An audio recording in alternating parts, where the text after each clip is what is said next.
بسم اللہ الرحمن الرحیم۔ السلام علیکم پیارے بچوں، آج ہماری اسٹوری کا نام ہے جیسی کرنی ویسی بڑھنی۔ ایک گاؤں میں رضوان اپنے بیٹے حمزہ کے ساتھ رہا کرتا تھا۔ وہ دن رات محنت کر کے حمزہ کی پرورش کیا کرتا تھا۔ رضوان کے پڑوس میں ایک بوڑھی عورت اکیلی رہا کرتی تھی۔ رضوان نے ان سے کہا، اماں جی آپ میرے بیٹے کو دن میں سنبھال لیا کریں گی، میں شام میں اسے لے جایا کروں گا۔ تو اماں جی بولی، کیوں نہیں بیٹا، میں تمہارے بیٹے کو سنبھال لوں گی، آخر یہ بھی تو میرے پوتے جیسا ہے۔ حمزہ سارا دن اس بزرگ عورت کے گھر کھیلتا رہتا۔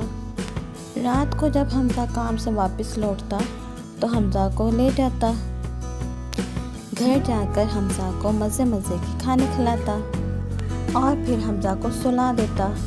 محنت کرتے کرتے رضوان کے حالات بھی بہتر ہوتے گئے۔ حمزہ بھی بڑا ہوتا گیا، پڑھ لکھ کر اپنا کام کرنے لگا۔ اس کے باپ نے سوچا حمزہ بڑا ہو گیا ہے، کیوں نہ اب اس کی شادی کر دی جائے۔ لہٰذا ایک دن وہ اپنے بیٹے کی دھوم دھام سے شادی کر دیتا ہے۔ حمزہ کی بیوی جیسے ہی گھر آئی، اس نے آہستہ آہستہ حمزہ کو کہہ کر اپنے باپ کے لیے کئی پابندیاں لگانا شروع کر دی۔ رضوان اپنے ساتھ ہوتا یہ سلوک دیکھ کر چپ رہ جاتا۔ پھر کچھ عرصے کے بعد حمزہ کے گھر پیارا سا بیٹا پیدا ہوتا ہے۔ رضوان تو پوتے کو دیکھ کر خوشی سے پاگل ہو گیا۔ اس نے پورے محلے میں، پورے گاؤں میں مٹھائی بانٹی۔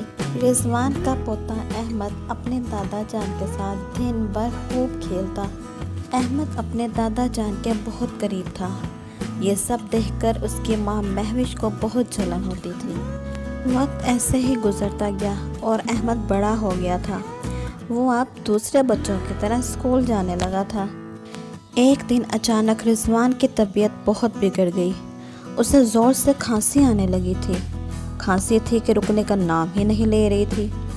یہ سب دیکھ کر مہوش کے دل میں اور نفرت بڑھتی گئی۔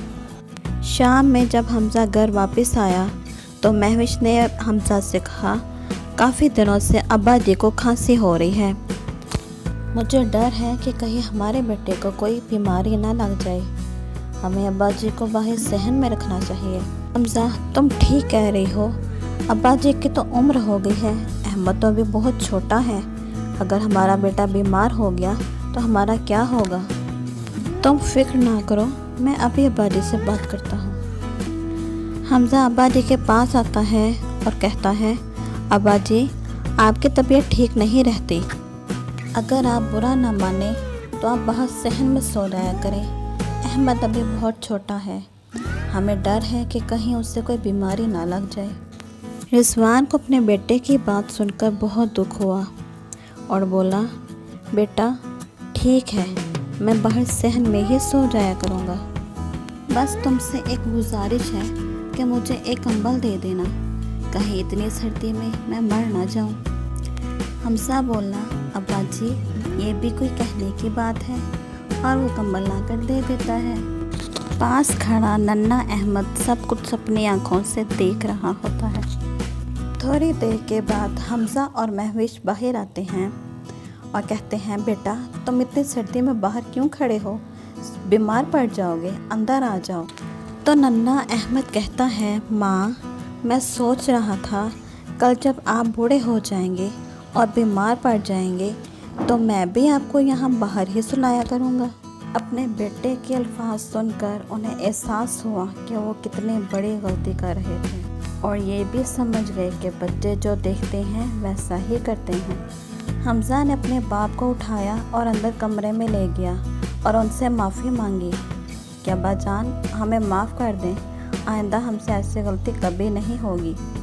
اگلے ہی دن وہ اپنے ابا جی کو شہر کے اچھے ہاسپٹل میں لے گئے، ان کا بہت اچھا علاج کروایا اور ابا جی بڑے چنگے ہو کر گھر واپس آ گئے اور پھر سب ایک ساتھ خوشحال زندگی بسر کرنے لگے۔ اگر آپ کو میری ویڈیو اچھی لگی ہو تو please subscribe my channel, like and share. اللہ حافظ۔